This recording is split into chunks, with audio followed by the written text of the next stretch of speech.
ফিরলাম বিরতির পর। চোখ রাখবো আন্তর্জাতিক খবরে। চিন্ময় প্রভু বাংলাদেশের ইসকনের যিনি সেবায়েত, সেই চিন্ময় প্রভুর আইনজীবী রবীন্দ্রনাথ ঘোষকে গ্রেফতারের হুমকি। কি করবেন এবার ইউনূস? আগামী বৃহস্পতিবার চিন্ময় প্রভুর মামলা শুনানি, কিন্তু তার আগেই যেটা আমরা জানতে পাচ্ছি, কলকাতার হাসপাতালে ভর্তি হয়েছেন রবীন্দ্রনাথ ঘোষ। কলকাতায় হাসপাতালে ভর্তি তিনি চিন্ময় প্রভুর আইনজীবী। বিস্তারিত জানাবেন প্রতিনিধি অঙ্কিতা বর্ধন টেলিফোন লাইনে রয়েছেন। অঙ্কিতা, ঠিক কি খবর?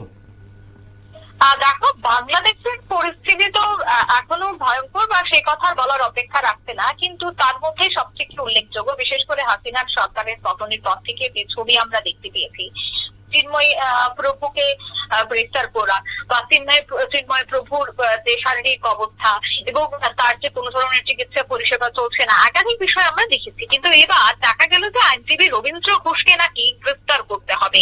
যে চিন্ময় প্রভুকে বিশেষ করে জেল থেকে ছাড়িয়ে আনার জন্য যে আইনজীবী লড়াই করছে, তাকেও এবার গ্রেফতার করার হুমকি কিন্তু উঠছে। কি করবেন এবার সেই বিষয়ে ইউনূস, সেটা এখন শুরু হয়ে গেছে চিন্তা ভাবনা। দেখো, আগামী বৃহস্পতিবার চিন্ময় প্রভুর মামলার শুনানি, অর্থাৎ আগামীকাল। আর আগামীকাল যেহেতু চিন্ময় প্রভুর শুনানির মামলা রয়েছে, সেই শুনানির মামলার আগে রবীন্দ্রনাথ ঘোষকে গ্রেফতার করতে হবে, সেই দাবি কিন্তু এবার বাংলাদেশ থেকে উঠতে শুরু করেছে। কলকাতার হাসপাতালে একদিকে ভর্তি রয়েছে চিন্ময় কৃষ্ণ প্রভু, অন্যদিকে আইনজীবী রবীন্দ্র ঘোষকে এবার কিন্তু গ্রেফতার করার দাবি উঠছে। কারণ আমরা বারবার দেখতে পাচ্ছি যে চিন্ময় প্রভুকে কেন্দ্র করে এক প্রকার সেখানকার সনাতনীদের মধ্যে একটা আন্দোলন গড়ে উঠছে। অন্যদিকে তাকে কিভাবে মুক্তি দেওয়া যায় সে বিষয়ে আইনজীবী একাধিক পরামর্শ তার সাথে বিভিন্ন বিষয় খতিয়ে দেখছে। তবে এই যে আইনজীবীকে গ্রেফতার করা, সেই আইনজীবীকে গ্রেফতার করার বিষয়টা কিন্তু এখন আরো জোরালো হচ্ছে। কারা এই দাবি করছে?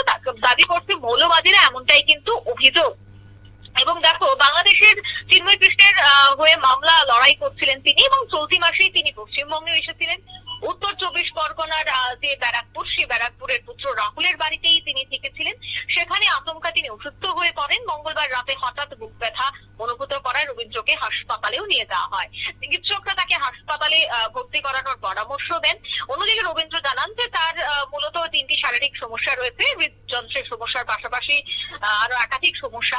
তিনি বিভিন্ন শারীরিক অসুস্থতায় ভুগছেন, কিন্তু তারই মধ্যে একটা দাবি এবার উঠে আসছে। সেই দাবিটা হচ্ছে এবার কিন্তু আইনজীবীকেও গ্রেফতার করতে হবে, এই হুমকি কিন্তু এবার উঠছে। এখন দেখার বিষয় যে ইউনূসের বাংলাদেশ কি চিন্তা ভাবনা করে।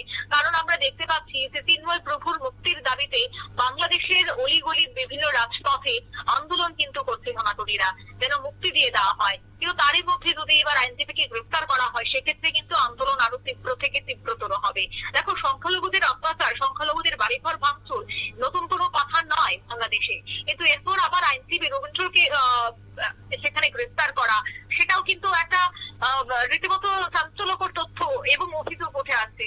একদিকে তিনিও অসুস্থ রয়েছেন, তিনি পশ্চিমবঙ্গে আসেন, তার এসে তিনি অসুস্থ হন, এখনো তিনি শারীরিক ভাবে ঠিকঠাক ভাবে সুস্থ হয়ে উঠেননি। কিন্তু তারই মধ্যে এই যে একটা দাবি উঠে আসছে, এই যে একটা হুমকি উঠে আসছে, সেই হুমকিকে কেন্দ্র করে কিন্তু এখন দেখার যে আগামী দিকে সিদ্ধান্ত হয়। তবে যদি গ্রেফতার করা হয় বা এই যে হুমকি গুলি উঠছে এবং মামলা শুনানির একদিন আগে এই হুমকি, সেটাকে কিন্তু ভালো চোখে দেখছে না বাংলাদেশের সনাতনীরা।